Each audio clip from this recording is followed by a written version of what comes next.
Ici la radio, l'émission qui s'appelle Haut-Parleur. Il faut m'expliquer le concept peut-être. On pense à un homme qui parle debout. Quelqu'un qui se lève pour énoncer sa parole. Les haut-parleurs. Ah, ça peut faire penser à mon téléphone aussi. Sur quel thème c'est? Ça fait penser à la démocratie, en gros. L'émission qui s'appelle Haut-Parleur. Lundi 14h-15h à la cafette. C'est bien.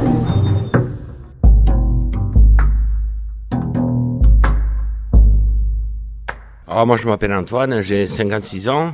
Bonjour, je m'appelle Timothée, j'ai 32 ans. Marion, j'ai 29 ans. Je m'appelle Margot, j'ai 31 ans.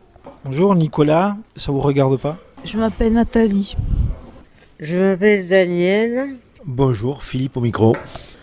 Claudine. Bonjour François, 32 ans. Bonjour, Mademoiselle Walid. Mon nom c'est Daoud. Alors moi je m'appelle Antoine, j'ai 56 ans. Et ça ne m'empêche pas de jouer de la guitare dans un groupe qui s'appelle les Green Bubbles, qui sont basés à l'hôpital Marchand, qui jouent aux musicothérapies le mardi après-midi, on répète. Et on fait un concert le 21 mars à la cafette de Marchand à 14h. Pendant le carnaval le 21 mars, et le 22 septembre aux Journées du patrimoine dans l'église ou dans la cour d'honneur. Et on est ouvert à toute proposition pour jouer, même gratos, parce qu'on aime ça et qu'on est motivé. Il y a une batterie, Serge à la batterie, Florence infirmière au piano et au chant, une chanteuse Laura et moi à la guitare et au chœur. Les Green Bubbles, le 21 mars à la cafette de Marchand et le 22 septembre, soit dans la cour d'honneur, soit dans l'église, ça dépend de la météo. Alors ensuite, qu'est-ce qu'il faut dire là? De quoi on parle? Il faut lancer un sujet? L'avortement.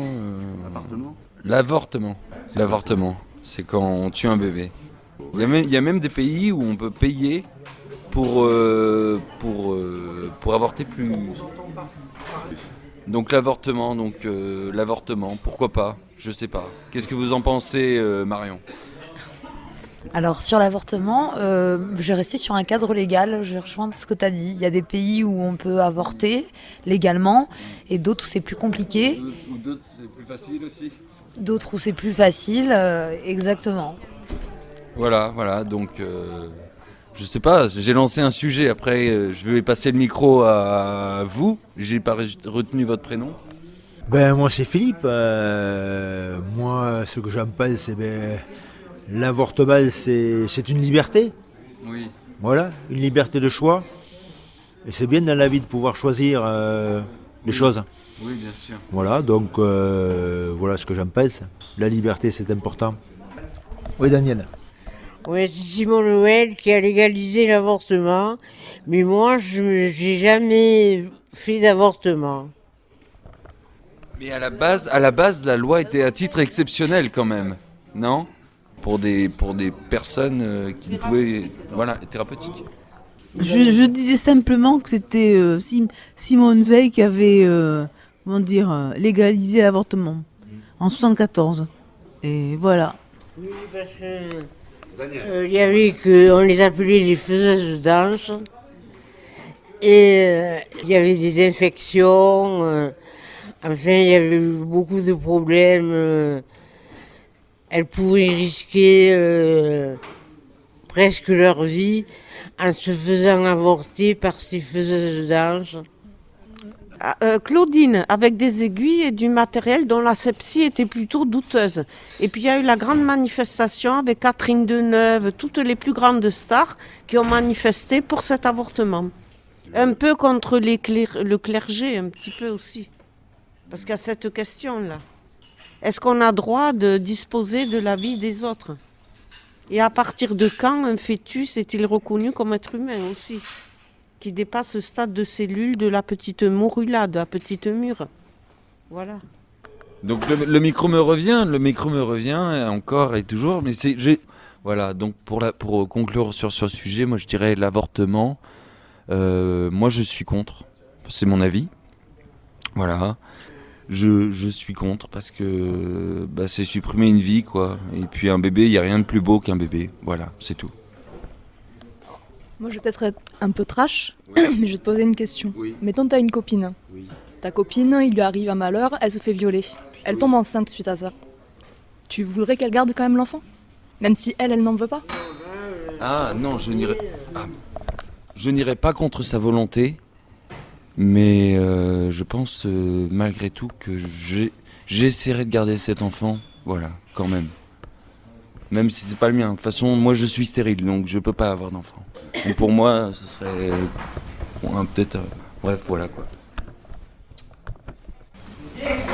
La loi de Simone Veil aussi, à l'époque, elle était faite aussi pour permettre à la femme de disposer de son corps et d'avoir une liberté et un droit pour... Face à un viol, par exemple. Oui, alors pas que le viol. Alors le viol, c'est le cas extrême. Mais après, il y a le rapport au corps. Et en fait, derrière l'avortement, finalement, Simone Veil, quand elle a réfléchi à cette loi, c'était pour permettre à la femme de disposer de ses droits concernant son corps. Parce qu'il y avait plein de femmes qui, accidentellement, donc non choisies, tombaient enceintes. Et donc, voilà, c'était pour essayer de resituer un petit peu aussi le côté du droit dans le rapport au corps pour la femme à l'époque. Et aussi, ce qu'il y a eu à l'époque, effectivement, c'est que la femme n'avait pas le droit de choisir, parce que effectivement, si elle choisissait l'avortement, elle pouvait être condamnée. Et d'ailleurs, il y avait eu, je crois, un procès célèbre qui s'appelait le procès de Bobigny à l'époque. Et je crois que c'est Gisèle Halimi, une grande avocate, qui avait défendu une jeune femme qui était mineure à l'époque, puisqu'à l'époque la majorité c'était à 21 ans et pas à 18 ans comme maintenant, effectivement qui voulait avorter, qui avait failli être condamnée par la justice, et bon, il ne l'avait pas condamnée pour avoir fait l'avortement. Donc c'était ça aussi quelque chose pour la liberté de la femme à l'époque, parce que sinon elle ne pouvait pas choisir, ou alors si elle choisissait l'avortement, elle était condamnée. Elle pouvait même aller faire de la prison. Bonsoir, que diriez-vous du déni de grossesse qui mène souvent à un acte délictuel? Le déni de grossesse, c'est quand une femme tombe enceinte et ne se rend pas compte. Alors des fois, il y a certaines femmes, elles savent qu'elles sont enceintes le jour de l'accouchement. Elles arrivent à l'hôpital avec des douleurs d'estomac et on leur dit vous êtes en train d'accoucher. Mais le fait est que quand on a un déni de grossesse, on n'a pas les symptômes de la grossesse. On continue à avoir nos règles, on n'a pas forcément le ventre, on n'a pas les effets secondaires de la grossesse en fait. D'où le fait qu'on ne se rende pas compte et qu'on appelle ça un déni. Parfois, ça finit, hélas, dans certains congélateurs parce que c'est trop tard. Et si elles avaient eu recours à l'avortement, peut-être, avec 3 points de suspension. Non, c'était juste pour rebondir sur l'affaire. Quand tu disais qu'effectivement il y avait eu cette problématique d'enfants, de bébés retrouvés au congélateur, mais là c'était traumatisant, mais effectivement c'était peut-être la question du déni, mais bon, en même temps on ne le sait pas, voilà, on ne le sait pas. C'était un vieux fait divers qui remonte à 15 ans, 20 ans, quelque chose comme ça. Et ils ont retrouvé 3 ou 4 enfants. Donc la question est aussi de se poser, est-ce que la personne a pu faire 3 ou 4 dénis de grossesse, ce qui paraît quand même un peu gros. Oui. Le déni de grossesse, il avait été évoqué par les avocats de la défense. Et donc c'est vrai que comme on disait, on n'était pas là, on ne peut pas vérifier s'il y a eu déni ou pas. C'était la question du procès de mémoire. Mais des fois, il y a des drames comme ça qui ne sont pas forcément liés à un déni, selon moi, aussi, qui se passe comme ça. Et ça peut parfois être autre chose encore. C'est très complexe. Je vous laisse la parole. Moi, c'était simplement pour rebondir parce que j'ai beaucoup aimé ton effet de mots, ton jeu de mots sur déni-délit. Et donc, est-ce qu'on pouvait ouvrir à ça ou pas? Parce que j'ai bien aimé le rebond. Oui, mais moi je fais souvent des jeux de mots assez bizarres, étranges, voilà, des associations assez étranges, voilà. Mais je sais pas si c'est punissable, enfin si ça existe, un déni-délit de grossesse, je n'en ai aucune idée, voilà. Moi, de toute façon, j'étais stérile. Je me suis fait opérer des ovaires. Et j'ai eu une fille, Aurélie. Ici la radio. L'émission qui s'appelle Haut-Parleur. Lundi 14h, 15h à la cafette. À la cafette. C'est bien. Pourquoi c'est pénible, Timothée? Bah, c'est celui qui a peur de Dieu, quoi. Ah, littéralement, ça veut dire ça? Ouais, c'est ça. C'est celui qui a peur de Dieu, qui vit dans sa crainte continuelle. Nathalie veut parler, je lui donne. Je sais pas si je peux poser la question, mais est-ce que c'est une histoire vécue, l'avortement? Ah non, pas pour moi. Non. Pas autrui, mais... Moi, j'aurais préféré avoir un garçon. Et oui, parce que dans la famille, il n'y a que des filles. Et je suis grand-mère encore d'une petite fille. Mais c'est bien les filles aussi, non? Mais non, j'aurais voulu avoir un garçon. Parce que si mon nom propre, si je meurs, ma mère meurt, mon frère meurt, c'est terminé. Parce que ma fille est mariée. Moi j'avais une question, est-ce que vous êtes pour justement si votre compagne elle garde son deuxième prénom et de faire perdurer comme ça, ou peut-être même que le premier nom de famille soit celui de la femme et après celui du mari? Moi j'ai divorcé 2 fois et j'ai repris mon nom de jeune fille. Ouais, ben moi ma fiancée veut adopter mon nom de famille. Elle veut l'adopter et perdre le sien. Elle ne veut plus avoir affaire avec sa propre famille, quoi. C'est assez triste. Trouvez pas, Marion? Ouais, je connais pas, mais évidemment si c'est en opposition à, ça peut sembler triste de l'extérieur, mais... C'est triste parce qu'elle a perdu son père, elle a perdu sa mère récemment, les deux récemment. Et puis elle vit juste avec sa petite sœur et ses 10 autres frères et sœurs ne vivent plus ensemble et sont totalement éclatés, quoi. Donc en fait elle n'a pas vraiment de famille à part moi et ma propre famille. Voilà, c'est pour ça. Non, je pensais à l'origine de ton nom, moi, et je me disais, tu disais que ça fait un poids, mais pourtant c'est lié à la religion au final. Oui. Donc ça compte pour toi, c'est lié. Absolument, parce que mes parents sont pasteurs, mon père est pasteur, ma mère est pasteur aussi, mais aumônier dans les hôpitaux de Toulouse. Mon grand-père était pasteur, il était curé avant, il est devenu pasteur, il a été excommunié. Donc oui, la religion c'est très important dans ma famille, très très important. Et toi, t'es pas pasteur? Non, moi je suis la brebis galeuse. Mais non, aucun de mes frères et sœurs n'a fait théologie, personne. Bonjour, mademoiselle Walid. Et je viens du Maroc. Enfin, je suis née ici, mes parents viennent du Maroc. Et enfin, on a habité ici, et je suis née ici, et j'ai grandi avec mes parents, mes grands-parents. Et je suis allée à l'école, depuis la CP maternelle jusqu'au bac pro.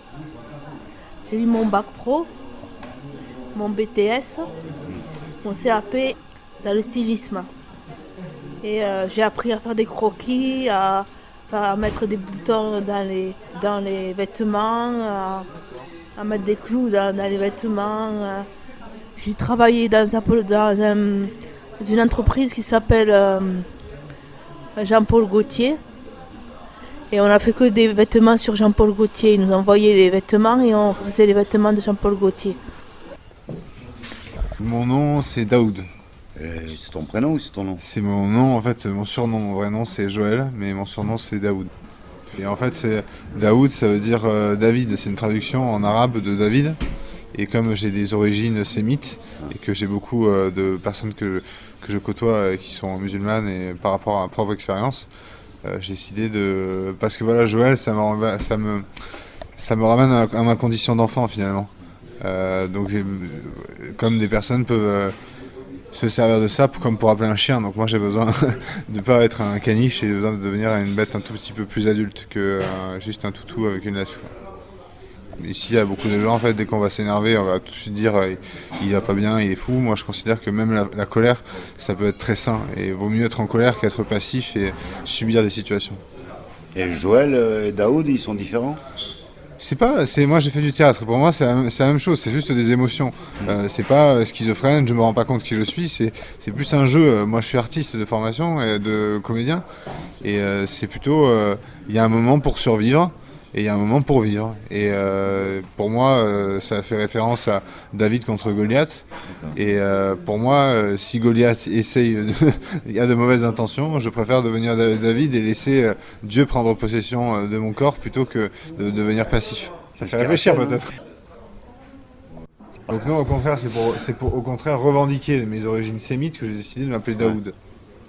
Parce que j'ai absolument aucune honte par rapport à ça, et il y a beaucoup de choses à dire entre les amalgames qu'il y a fait aujourd'hui sur ceux qui s'autoproclament étant sionistes et être juif, parce que je pense qu'il y a beaucoup de gens qui sont... moi je suis qu'un quart juif, c'est mon grand-père qui était juif.